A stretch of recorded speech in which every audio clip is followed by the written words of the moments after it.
Lost on Dress Parade by O. Henry. Mr. Towers Chandler was pressing his evening suit in his hall bedroom. One iron was heating on a small gas stove. The other was being pushed vigorously back and forth to make the desirable crease that would be seen later on extending in straight lines from Mr. Chandler's patent leather shoes to the edge of his low-cut vest. So much of the hero's toilet may be entrusted to our confidence. The remainder may be guessed by those whom genteel poverty has driven to ignoble expedient. Our next view of him shall be as he descends the step of his lodging-house immaculately and correctly clothed, calm, assured, handsome, in appearance the typical New York young clubman setting out, slightly bored, to inaugurate the pleasures of the evening. Chandler's honorarium was $18 per week. He was employed in the office of an architect. He was 22 years old. He considered architecture to be truly an art.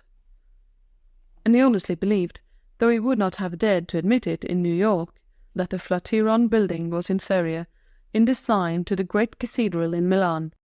Out of each week's earnings, Chandler set aside $1. At the end of each 10 weeks, with the extra capital thus accumulated, he purchased one gentleman's evening from the bargain counter of stingy old Father Time. He arrayed himself in the regalia of millionaires and presidents. He took himself to the quarter where life is brightest and showiest, and there dined with taste and luxury. With $10 a man may, for a few hours, play the wealthy idler to perfection. The sum is ample for a well-considered meal, a bottle bearing a respectable label, commensurate tips, a smoke, cab fare, and the ordinary etceteras. This one delectable evening culled from each dull 70 was to Chandler a source of renascent bliss. To the society bud comes but one debut. It stands alone, sweet in her memory when her hair has whitened. But to Chandler each 10 weeks brought a joy as keen, as thrilling, as new as the first had been.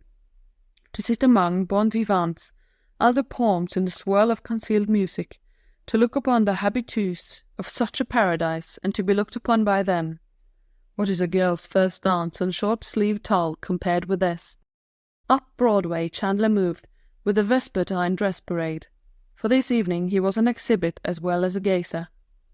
For the next 69 evenings he would be dining in cheviot and worsted at dubious table d'hôtes, at whirlwind lunch counters, on sandwiches and beer in his hall bedroom. He was willing to do that, for he was a true son of the great city of Razzle-Dazzle, and to him one evening in the limelight made up for many dark ones. Chandler protracted his walk until the 40s began to intersect the great and glittering Primrose Way, for the evening was yet young, and when one is of the beau monde, only 1 day in 70, one loves to protract the pleasure. Eyes bright, sinister, curious, admiring, provocative, alluring, were bent upon him, for his garb and air proclaimed him a devotee to the hour of solace and pleasure. At a certain corner he came to a standstill, proposing to himself the question of turning back toward the showy and fashionable restaurant in which he usually dined on the evenings of his especial luxury. Just then a girl scuttled lightly around the corner, slipped on a patch of icy snow, and fell plump upon the sidewalk. Chandler assisted her to her feet with instant and solicitous courtesy. The girl hobbled to the wall of the building, leaned against it, and thanked him demurely. "I think my ankle is strained," she said. "It twisted when I fell." "Does it pain you much?" inquired Chandler. "Only when I rest my weight upon it. I think I will be able to walk in a minute or two." "If I can be of any further service," suggested the young man, "I will call a cab, or—" "Thank you," said the girl softly but heartily. "I'm sure you need not trouble yourself any further. It was so awkward of me, and my shoes are horribly common sense. I can't blame them at all." Chandler looked at the girl and found her swiftly drawing his interest. She was pretty in a refined way, and her eyes were both merry and kind. She was inexpensively clothed in a black plain dress that suggested a sort of uniform such as shop girls wear. Her glossy dark brown hair showed its coils beneath a cheap hat of black straw whose only ornament was a velvet ribbon and bow. She could have posed as a model for the self-respecting working girl of the best type. A sudden idea came into the head of the young architect. He would ask the girl to dine with him. Here was the element that his splendid but solitary periodic feasts had lacked. His brief season of elegant luxury would be doubly enjoyable if he could add to it a lady's society. This girl was a lady, you were sure. Her manner and speech settled that, and in spite of her extremely plain attire, he felt that he would be pleased to sit at table with her. These thoughts passed swiftly through his mind, and he decided to ask her. It was a breach of etiquette, of course, but oftentimes wage-earning girls waived formalities in matters of this kind. They were generally shrewd judges of men, and thought better of their own judgment than they did of useless conventions. His $10, discreetly expended, would enable the two to dine very well indeed. The dinner would no doubt be a wonderful experience, thrown into the dull routine of the girl's life, and her lively appreciation of it would add to his own triumph and pleasure. "I think," he said to her with frank gravity, "that your foot needs a longer rest than you suppose. Now I am going to suggest a way in which you can give it that, and at the same time do me a favor. I was on my way to dine all by my lonely self when you came tumbling around the corner. You come with me and we'll have a cozy dinner and a pleasant talk together, and by that time your game ankle will carry you home very nicely, I am sure." The girl looked quickly up into Chandler's clear, pleasant countenance. Her eyes twinkled once very brightly, and then she smiled ingenuously. "But we don't know each other. It wouldn't be right, would it?" she said doubtfully. "There's nothing wrong about it," said the young man candidly. "I'll introduce myself. Permit me. Mr. Towers Chandler. After our dinner, which I will try to make as pleasant as possible, I will bid you good evening, or attend you safely to your door, whichever you prefer." "But dear me," said the girl, with a glance at Chandler's faultless attire, "in this old dress and hat."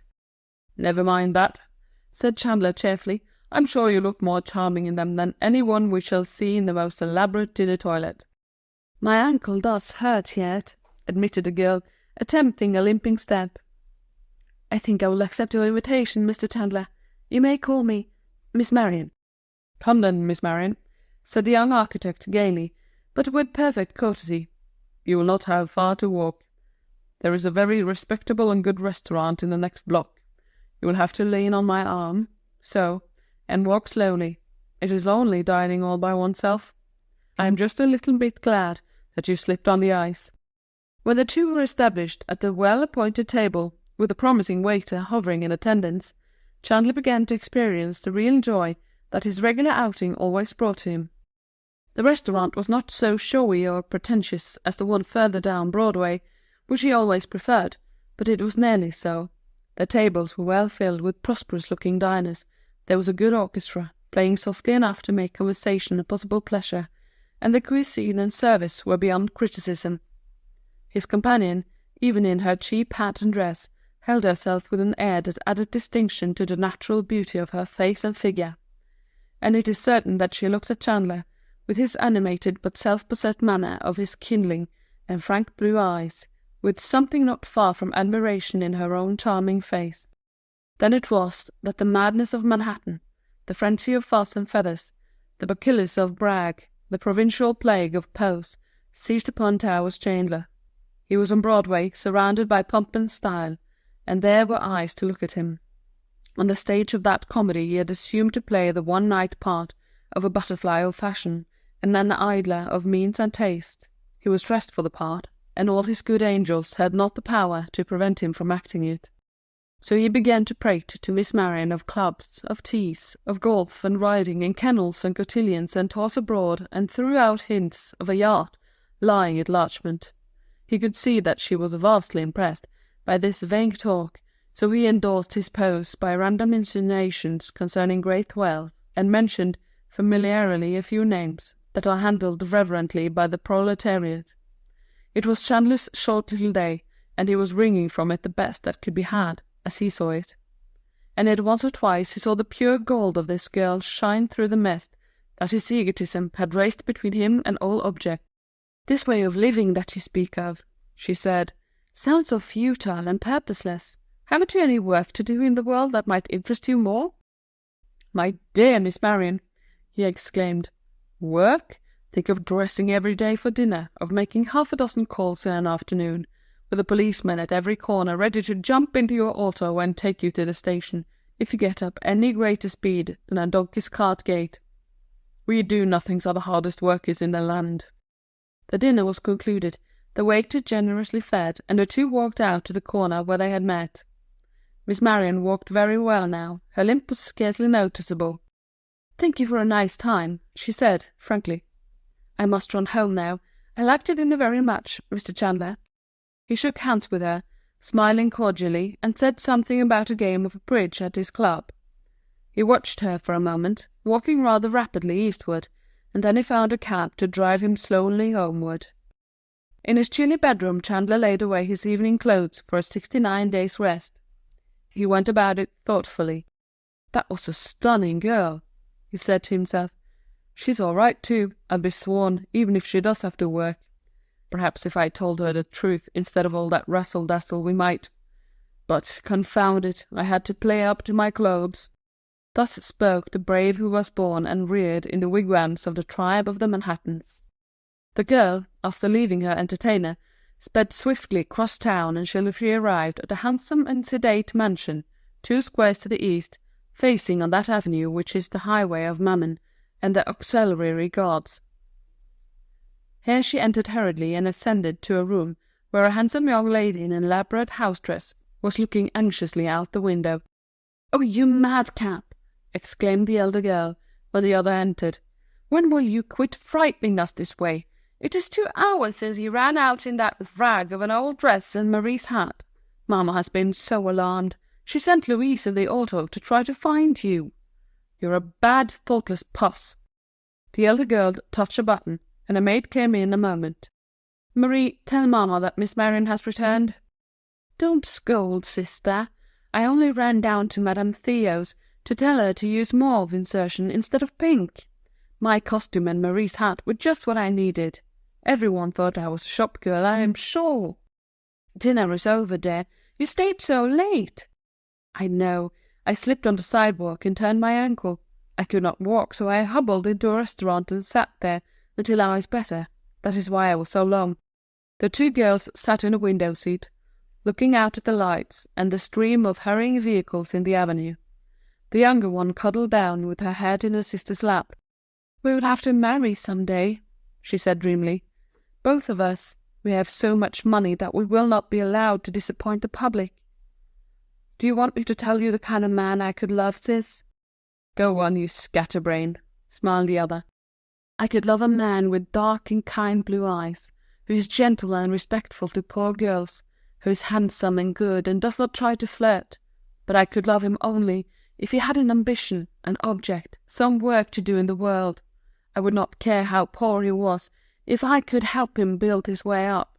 But, sister dear, the kind of man we always meet, the man who lives an idle life between society and his clubs, I could not love a man like that, even if his eyes were blue, and he was ever so kind to poor girls whom he met in the street.